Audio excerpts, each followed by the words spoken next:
Okay, so I want to start this chapter on boundaries with a little story of how I used to teach about culture. Maybe some of you, I tried to do this in a culture class a long time ago before this stuff started happening.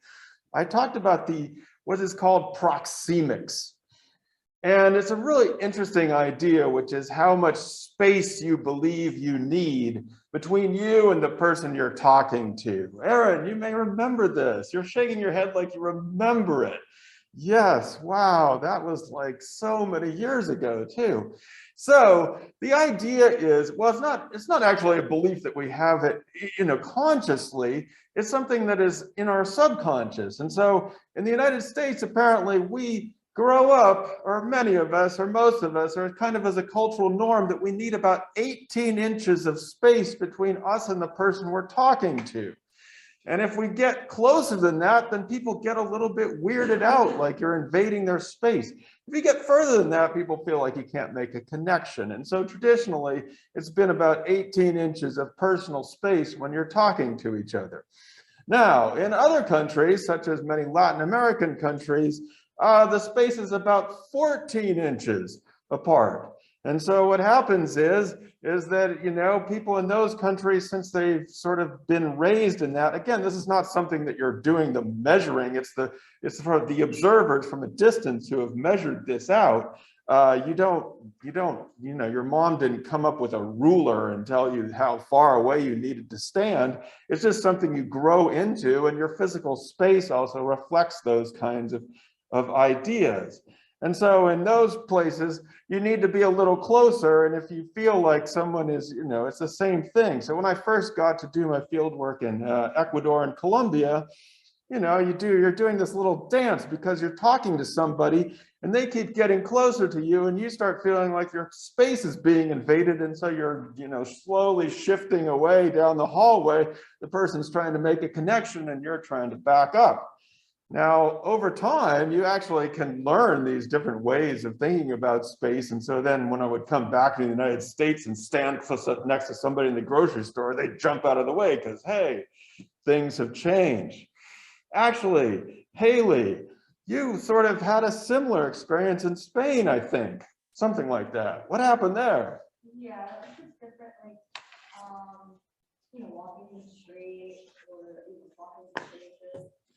Say hello to someone, or even like going out to restaurants and the server, for instance, it's more likely that they're going to stand very close to you. I said like here it's not normal. If someone is like breathing down your neck in the line at a grocery store, you're going to probably like turn around maybe and give them a look and like back up.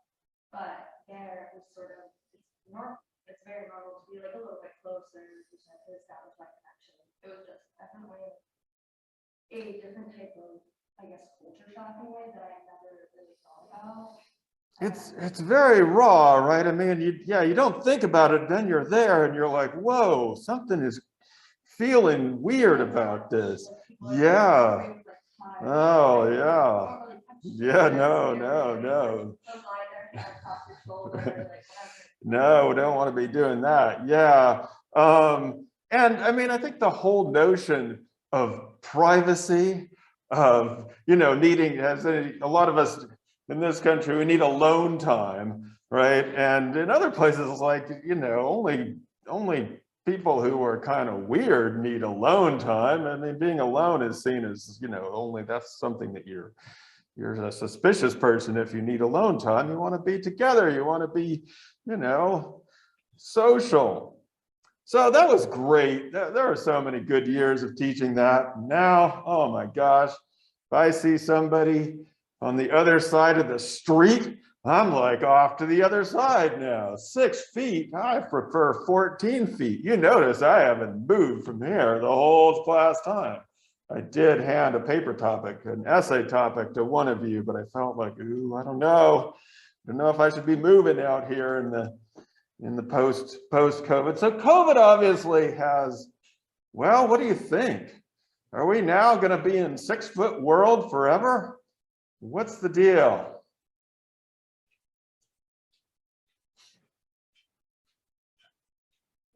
You hope not.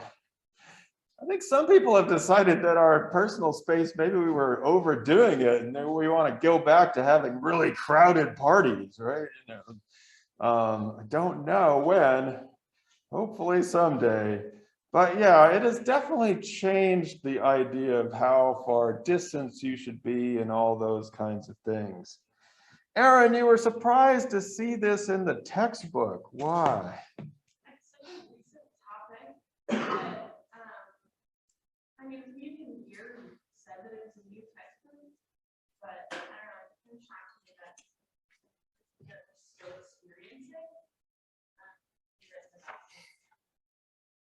Yeah, one of the reasons I wanted to get this textbook is because, I mean, it seemed like I needed something, right? And last year I had a textbook that was like new, but you know, I'm glad you're aware of the publishing issues, right? People write these things 1 or 2 years before they actually come out. It takes a while. And so last year I was teaching a textbook and it had nothing. This year, I actually hoped they'd have a little bit more. So I'm happy they did have some, and we've talked about it. I hope we have a little bit more. My fear is that in like 2 years, what's going to happen in 2 years? This is going to be done, and then all the textbooks are going to be like COVID, COVID, COVID, and I'm going to go, oh God, not again.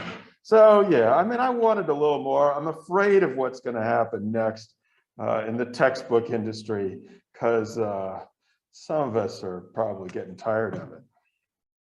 Question from the crowd. Matt's question. Did previous times of disease or pandemics cause such boundaries? What do you think? Matt. You know, watching a bit about the Spanish flu, they did try to use masks actually. They tried to Right. reduce the spread of the.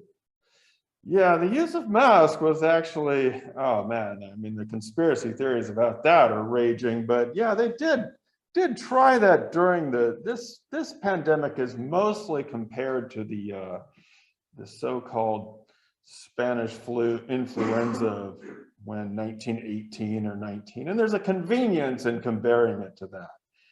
But I guess the answer to this is even more hugely a yes. I mean, maybe not with something like this, but certainly if you want to get really depressed, read this book by Albert Camus, the famous, I guess I think he's called an existentialist. Yeah, you can read it in French, Aaron. It's called La Peste in France. You know, great book.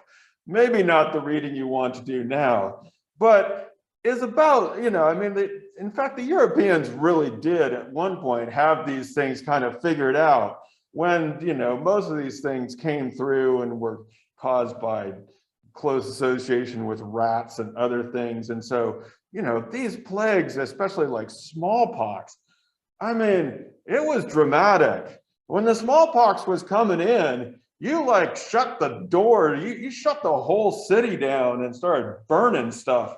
I mean, it was really dramatic in terms of the way people put up boundaries.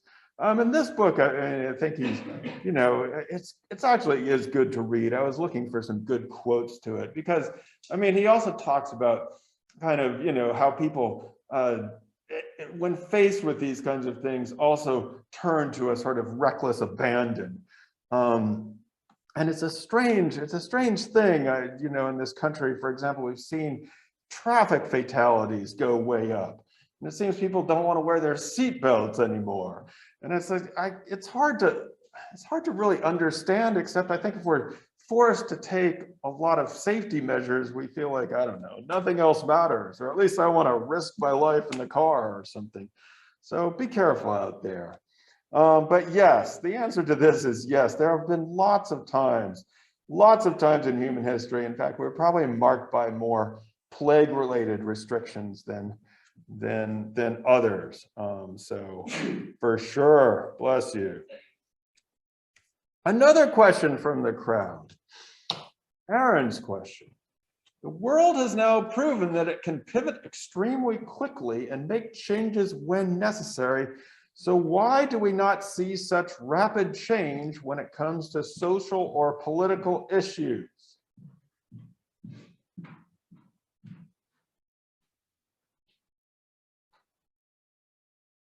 What is the answer? It's a little bit more complicated.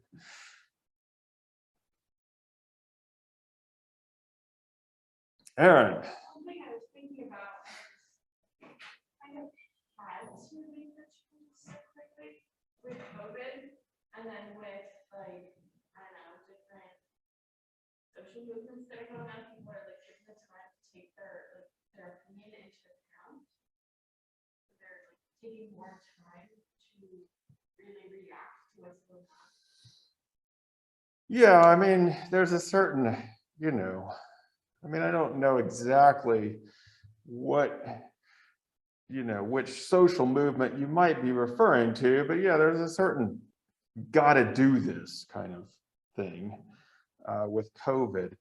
I mean, I guess I would say that sometimes we do see pretty rapid change. I think, for example, and this may not seem like rapid change to you, but attitudes about same-sex marriage dramatically shifted. I mean, from a time not too long ago, a time when I was alive, when it was seen that probably we would never have such laws, to a time when people were like, yeah, that's fine, but we're not going to see legalized, to a time when I think for the most part, correct me if I'm wrong, a lot of people see that as like pretty much a fundamental right now. And that you would be an outlier, you would be like kind of a person who's not in the camp of the good people if you disagreed with that. So, I mean, I think we can see this sort of social or political change.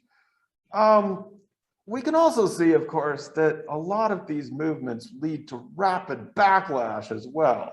So, you know, and I mean, I think that same-sex marriage is vulnerable to that, you know, I mean, there has been a lot of backlash to things that we thought were on their way to being solved. It turns out they're not on their way to being solved. So, I mean, I think that, you know, certainly in the terms of your second part of your question, I think it is, we can see that, but we don't always see it because for a lot of reasons, there's a lot of entrenched political issues. I guess I would, the other thing I was wondering about was this first part of the sentence. Question, the world has now proven that it can pivot extremely quickly and make changes when necessary. Is that true? Did we prove that?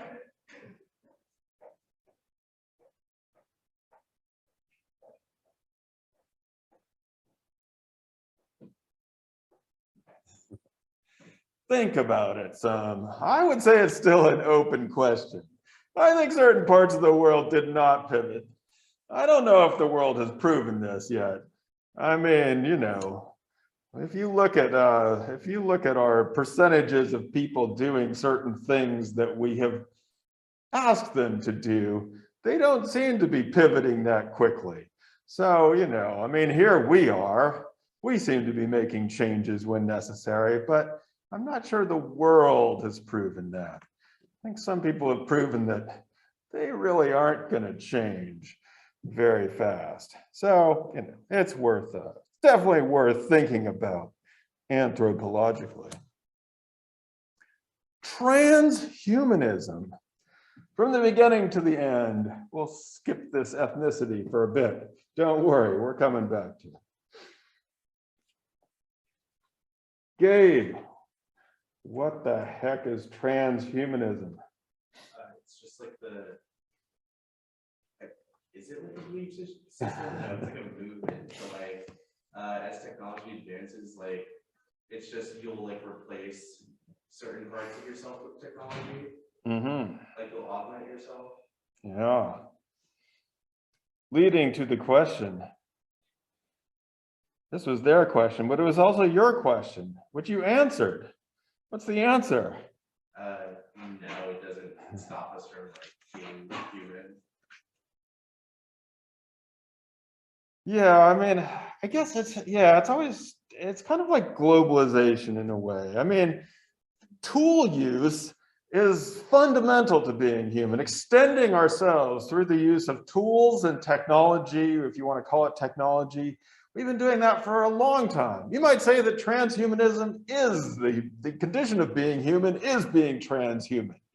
Or as as Sidney Mintz, I talked about a couple classes ago, used to say, humans stopped being natural when they became human, which is an interesting way to put it, that, you know, being human meant being something else than just being biological or natural. So that's, yes, I guess I would say that I agree with you. On the other hand, we do have to wonder about these technologies, right? The kinds of things, as one of you put it, who is another crowd question, who is not here, will the COVID adaptations, you know, like being able to Zoom and to transmit ourselves over time and space affect us negatively in the long run? And that seems to be an open question as well, right? Does it really help us that we've tried to do things kind of, you know, by technology? Does that help our concentration time, our ability to do things in the world? Those are, I think, more difficult questions. Actually, Gabe, I think you asked how much of your body would you?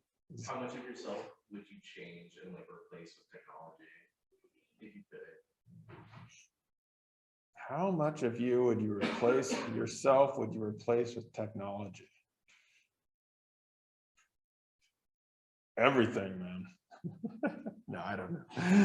Yeah, I mean, it's, you know, these things are certainly of interest, but I mean, glasses, right? I mean, you know, glasses, contact lenses, these things have enabled us to be a form of human.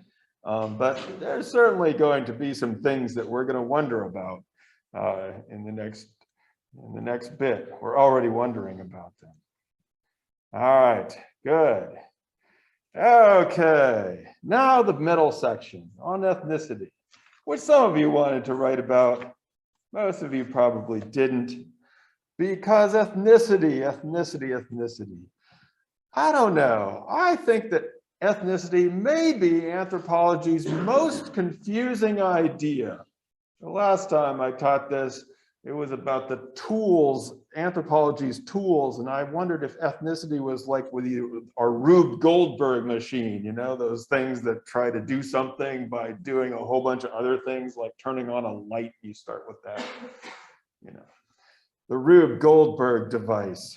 So, and I think that's the way, you know, I mean, the idea of ethnicity didn't come entirely from anthropology, but it's something that anthropologists have talked a lot about, and in some ways is related to some of the basic ideas of anthropology. Because, you know, I will pose these as a number of questions. Is ethnicity the same as having a culture, right? So anthropology, we talked about this a long time ago, says, you know, we're not just naturally human, we're not just biologically human, we become human through learning a specific language or languages, through learning what to do, from learning how to stand close or far away from each other, from learning all these things. And, you know, when we go into another place, we have culture shock because they do things differently. So we all know that becoming human is through culture. But does that mean that everyone in the world has a culture? And this is where we get into some issues about, okay, we know that the process of culture is hugely fundamental for being human, but does that mean that there's a noun thing culture that every group has? Or put differently, does everybody then have an ethnicity, right? Because is ethnicity just the same as culture? Like, writ large. Now your textbook says,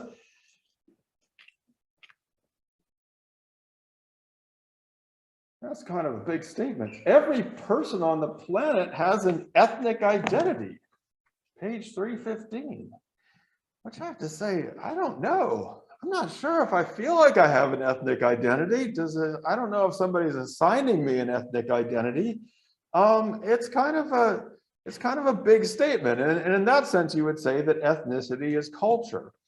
But they later in the next page basically talk about Fredrik Barth's work, which we've talked a little bit about before, is that, you know, to say that everybody has an ethnic identity is hard because, you know, the boundaries of ethnic identities, the boundaries of where one culture begins and where one culture ends are very, they're not easy to draw when you get out there in the world. And in fact, they probably can't be drawn, and they're changing all the time. And some people who are very similar will emphasize their differences, and some people who are very different will emphasize their similarities. So who decides when ethnicity flares up and becomes important? And some of the hugest ethnic conflicts in the world, some of the things they mention in this chapter, such as the ethnic conflict between two groups of Irish people, it's hard to imagine two peoples. Of course, it's different to be a Protestant Irish and a Catholic Irish, etc. But it's hard to imagine people that are more similar to each other and more unlike anybody else in the world. So there's not, you know, in terms of if you measured it from the outside, all the people who identify as Irish are going to be more similar than they are to other people in other places. And yet we had this huge ethnic conflict. And in many parts of the world, it's not between people who are sort of so different. It's between people who really share so much. And so to say that, you know, that it's a kind of a strange, where one boundary begins and where one ends is always difficult. And so, you know, it's hard to say, well, everybody has culture, which is everybody has ethnicity, which is related to another idea that some anthropologists kind of tried to promote, which is the idea that since we know that race isn't biologically real, that it isn't a sort of demarcation in the physical biological world, but ethnicity is culturally real, some anthropologists said, well, ethnicity is real, but race isn't. And so as long as we use ethnic terms, then we just can describe different people groups in terms of ethnicity. Now, of course, this is something that I've talked about a lot, maybe not so much in this class, but it's hugely problematic. If you're just using cultural terms and ethnicity to describe what you would have called race, and your attitudes have changed very little, whether it's positive or negative toward that so-called ethnicity, culture, or race, what difference does it make, right? It's just shifting your terms around. It's just shifting your words around.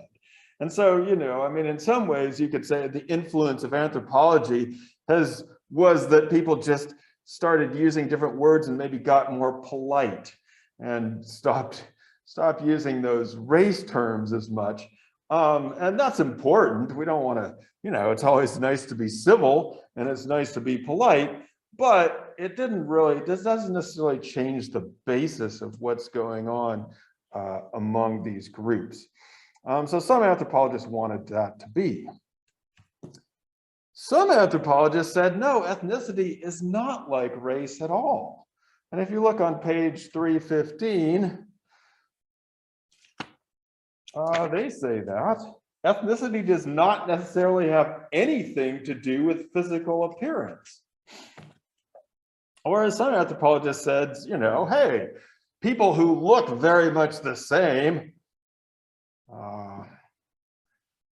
you know, indigenous peoples of the Americas, Native Americans can have very different ethnicities or very different cultures in Africa, culture in different places.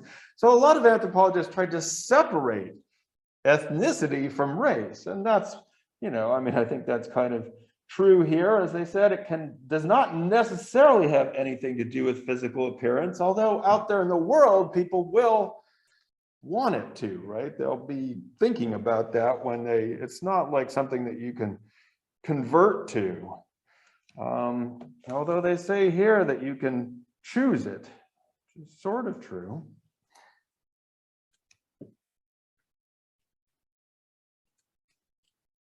Does ethnicity correspond with nations? Now, this is something that anthropologists usually don't support, but a lot of people kind of hold this belief in their heads for various reasons. So they believe that there is an ethnic group called the French, and the French created the nation of France. And that if you're French, if you live in France, then you're French, and that's the French ethnicity. And if you live in Italy, then you're Italian, and that's the Italian ethnicity. Actually, the place that is probably the least available for this, Haley, I think, is Spain, right? Because you go around to different parts of Spain. I don't know how much you traveled while you were there. What happens when you go like east, west, north, and south in Spain? Culture changes, everything about the people changes. Everything changes, yeah. You know, they start speaking seriously different languages.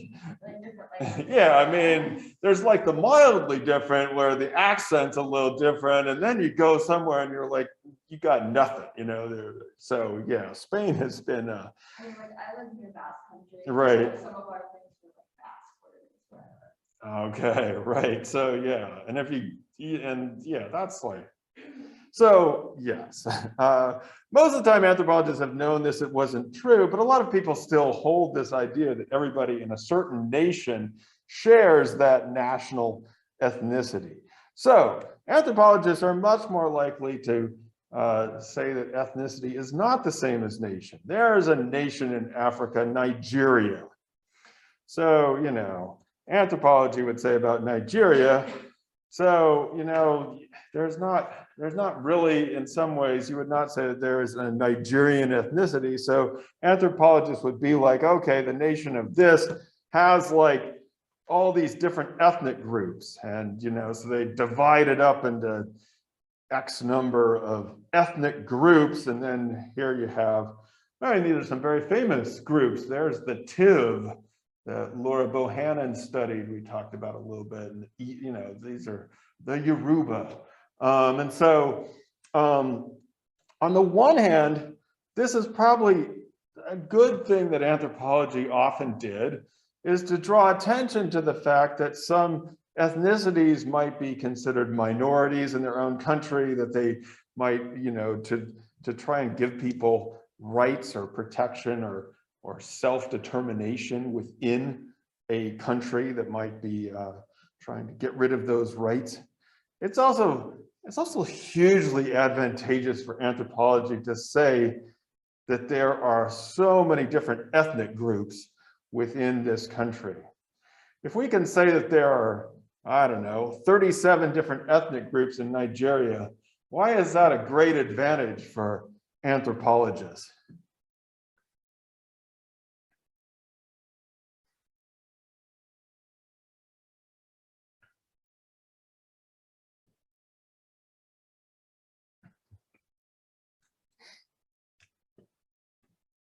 Hey, now we need 55 anthropologists to go to Nigeria, right? We can't just have one person studying Nigeria. We need a whole bunch of people. We need a lot of money to study those people.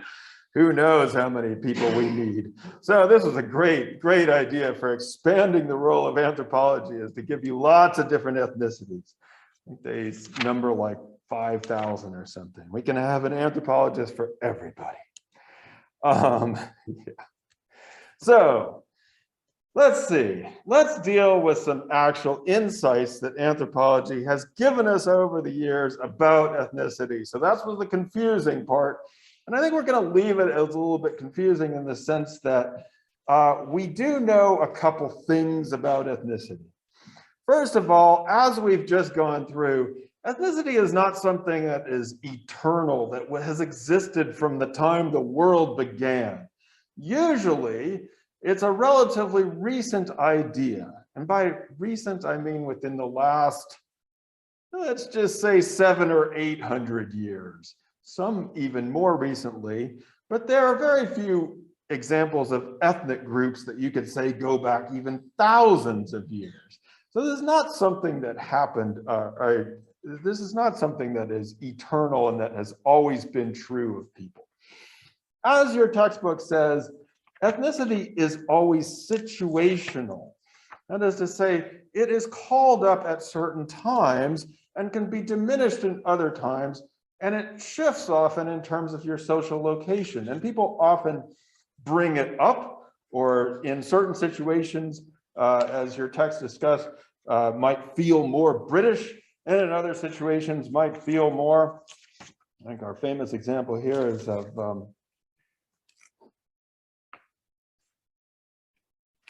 Pakistanis and Sikhs and Sikh youth in Britain, and how they negotiate this between the home and the public sphere. Oftentimes ethnicity kind of fades out, or it's not such a big deal. It can become especially to the fore when people are trying to make money off of it, sell you things based on your ethnicity, or mobilize it in order to win a political race, or do something worse in politics. So it's often something that doesn't necessarily have to be at the forefront. As we saw in the former Yugoslavia, there were many years when publicly people were basically living in peace. It wasn't a big deal. I mean, it may have been important at home, but it wasn't a big deal. It didn't matter so much. Another huge insight is that, oftentimes colonialism either creates ethnicities or exaggerates them. In this case of some of the tragedies that happened in Rwanda, there, as they describe on page 324, the Belgian and German colonists divided Rwanda's unified population into their 3 distinct groups by creating a strict system of racial classification. So, you'd have these identity cards, and certain people were able to do certain things, and this became kind of a, it wasn't necessarily these ideas were there, but they got sort of revved up and organized under colonialism, and then it's fairly tragic what happens when that plays out in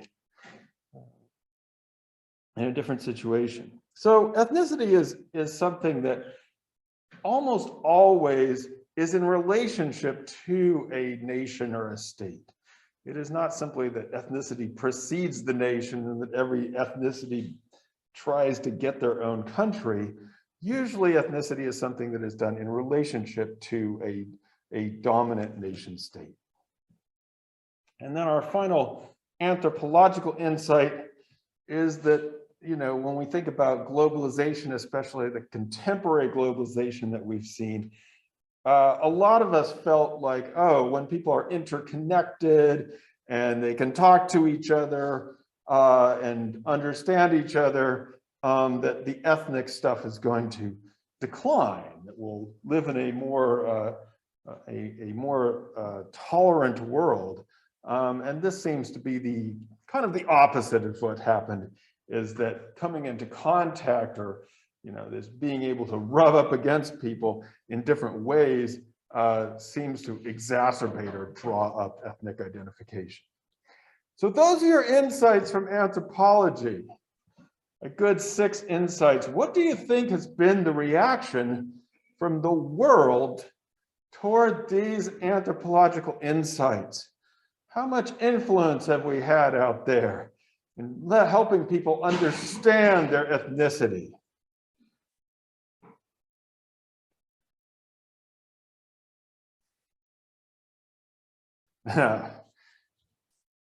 I think the biggest reaction has been, whatever, anthropology. No way.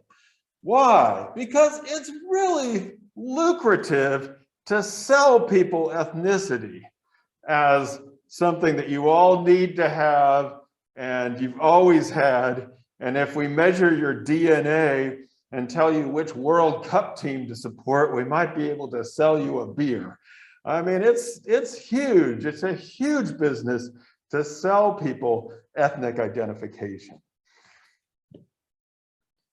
And it's been a hugely successful thing to, it's been terrible. Right, Jonathan? Yeah. You saw it. What happened? So about ago, I went on a trip to Bosnia. We traveled to a few places in the country, but we visited the city of Sarajevo, which is the longest siege, the capital city of Mine, which saw over 11,500 deaths, civilian deaths during the Bosnian War. We traveled to Mostar, which is one of the most devastated cities in modern warfare, with over 90% of the city being destroyed during various fightings. And a lot of the fighting during the war was waged to wipe out not only ethnicities that they didn't like, but to try and wipe out each other's history. So in Mostar, they destroyed a 16th century bridge that had been the basis of Mostar's culture for 600 years. In Sarajevo, they destroyed over 3 million priceless books and artifacts. Serbs destroyed over 3 million priceless books and artifacts in an effort to wipe out the local culture. It's very brutal stuff. The war finally ended with the Serbian forces and Srebrenica massacred over 8,000 Bosniak men and boys in an effort to destroy the local population. And the UN finally realized, hey, maybe we should do something about it. Even though they could have done that earlier. Oh man. How was your vacation? It was actually a really good trip, though. Yeah. Because we worked with the local veterans group and built a bunch of benches and tables at their clubhouse that had recently caught fire. So that was nice. And then we funded a couple of construction projects for the families that they've been working with for years to build them bathrooms so they could go to the bathroom inside their house. Go to an outhouse halfway down the hill. So it's a good trip. All right. Yeah. But you learned a lot about, yeah, I mean, it's been something that people have been doing and, you know, it's benefited some people, but oh my God, I guess I would say it's been a bloody failure. It's been terrible, but yeah.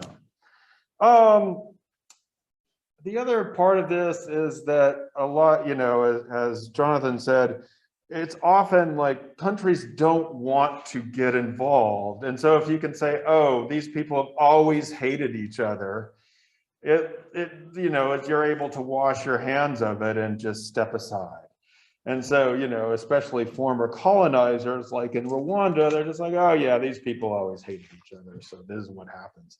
And usually it's not even true. Usually, like I said, they've been living together for a long time and nothing was happening. So it's not that there was any, I mean, maybe they always did inside, but what brings this up? What happens there? And so, you know, I mean, we talk about how you know, that ethnicity is always in relationships to the nation state, and we see that in our own place. I mean, this whole idea of, you know, that there's a certain ethnicity that should control American politics. I mean, these guys have been having a lot of fun with this. They've been really, really happy to exert the idea that there is a particular ethnicity that should be in control of the United States or be in control of various countries around the world. This has been going on for a while. They've been sort of on the winning end of things, I would say. And then, you know, I mean, we've talked about globalization exacerbating ethnic identification. The other thing that it does, as we saw in the last class, is it erases our memory of what happened and how we are all interconnected, and we're interconnected, and a lot of the things that we take to be of a particular group probably came from a group that we don't like anymore now. And so, you know, we probably should should think about those connections. So yeah, I mean, in terms of being able to set, you know, Jonathan's question was, how can we prevent this? I mean, we can try. I mean, you can try to tell people that, you know, hey, we're all interconnected. You're being lied to. Now, there are some people who do like the social construction argument, though, which is like they will take it up for all the wrong reasons. So, you know, when people are protesting the pipeline, the Standing Rock protests, and there's indigenous people out there and trying to unite the country, it's like, I learned in anthropology that you guys were just socially invented about 300 years ago. You're not real, come on. Or one of my favorites is, hey, what do you mean? I learned in anthropology there's no such thing as race. You can't be telling me Black Lives Matter, that's racist. So yeah, things that people take from anthropology that I really wish they wouldn't take was just to say that social constructions, even when we say a social construction is a social construction, that means it's super real and it's super important. And so the fact that we believe there is race and have made laws around race and have made attitudes around race makes it hugely, hugely, hugely important in the world. So don't take the wrong lessons from this. A question from the crowd. Liz's question, is there any form of peace walls within the United States? Or I guess definitely put, are there any peace walls in the United States? What do you got? Do we have any peace walls? Anybody have one?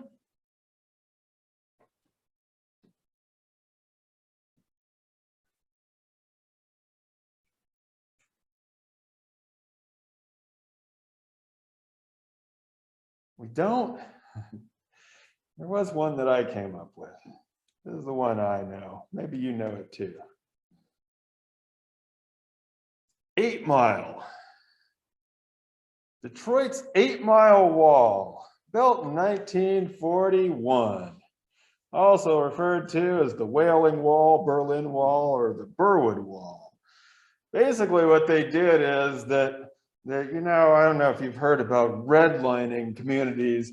Banks would only lend to people who had certain credit ratings. And if you were too close or too integrated a community, you were considered to be not a good credit risk.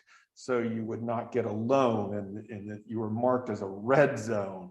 And that was called redlining. And in this part of Detroit, there were these 2 neighborhoods, and the bank said, yeah, you guys, you know, we can't give you a loan. You're too close to the Black people. So they built a wall right there. And once they built this wall, they got their loans. So they really wanted to do that. So, but I decided that was too depressing. This is 8 Mile Wall, or part of it today. So today it's become a mural, and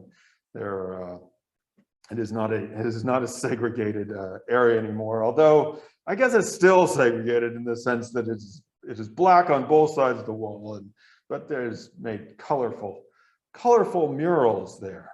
But you know, I mean, it's interesting if you look around this country. There are lots of different places where people have done all kinds of physical things to sort of keep people, and some of them are obvious, like walls. Some of them are more subtle. There was, when I lived in Baltimore and was going to graduate school in Baltimore, there was this neighborhood that was, you know, Baltimore, as we know, is a fairly concentrated African-American city.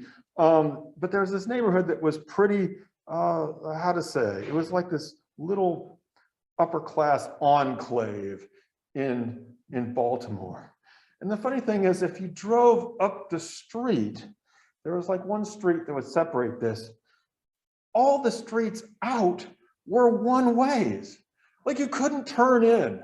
So if you drove up the street, you had no idea how to even get into this. You could always go the other way, but you couldn't get to these houses. You had to kind of all the way go around, and you had to have a car to do it. And so there are subtle things that have happened over the years I would say, I mean, we now, we have lots of gated communities.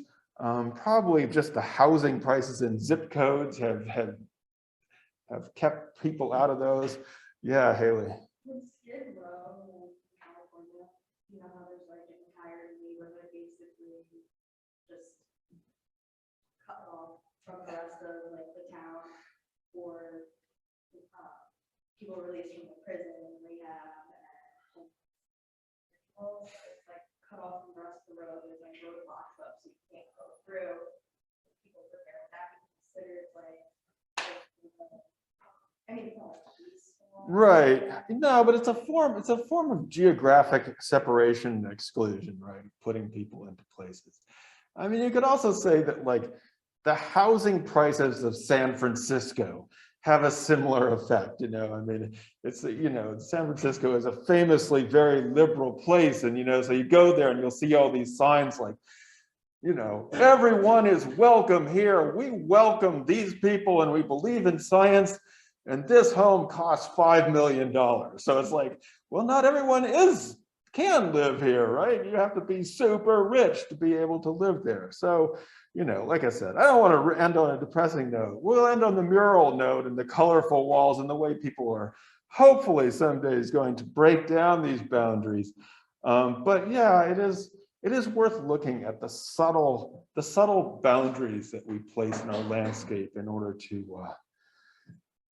to separate and bring people together.